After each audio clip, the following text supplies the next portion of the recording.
কিছু করো, আমরা বাঁচবো না। মা, আমরা কি সময় মতো পৌঁছাবো? আমি তোমার সাথে থাকতে চাই। হ্যাঁ বাবা, আমরা সময় মতো পৌঁছে যাব। তুমি আমার সাথেই আছো। শুনো, এই সফরটা শেষ হলেই আমরা নতুন করে সব শুরু করব, আর কোনো কষ্ট থাকবে না।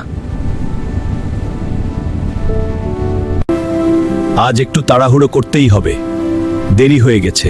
দ্রুত না গেলে সময় মতো পৌঁছানো যাবে না। ড্রাইভার ভাই, একটু আস্তে চালান। আরে ঠিক আছে, সামনে রেল লাইন আছে, সাবধান।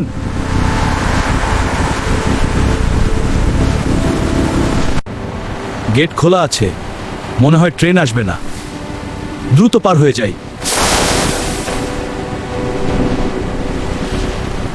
দেখেন, দূরে ট্রেন আসছে, দ্রুত যান, সময় নেই।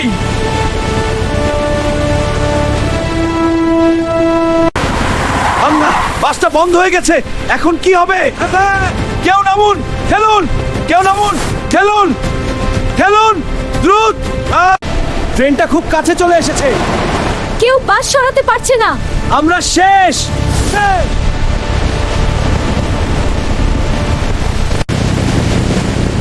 চোখ বন্ধ করো, সবাই নিচে নামো, জাহর হবে।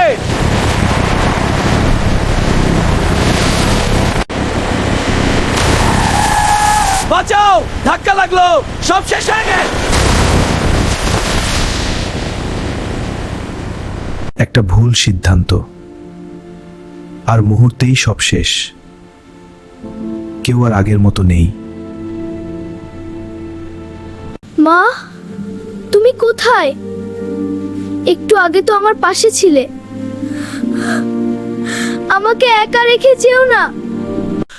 আমার স্ত্রীকে কেউ দেখেছেন? একটু আগে তো কথা বলছিল, এখন কোথায় গেল সে?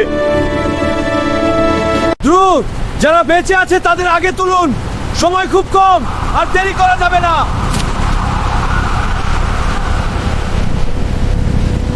আমার পরিবারকে খবর দিন, বলবেন আমি চেষ্টা করেছি বাঁচার, কিন্তু পারলাম না। তুমি আমাকে কথা দিয়েছিলে, আমরা নতুন জীবন শুরু করব। এখন আমাকে একা রেখে গেলে কেন? এই জায়গাটায় কিছুক্ষণ আগেও হাসি ছিল, এখন শুধু কান্না আর নীরবতা। একটা ছোট ভুল, একটা তাড়াহুড়ো, আর এতগুলো জীবন চিরতরে বদলে গেল। আমরা কেন নিয়ম মানি না? কেন একটু সাবধান হই না? এই প্রশ্নের উত্তর কেউ দিতে পারবে না। যারা চলে গেছে তারা আর ফিরবে না,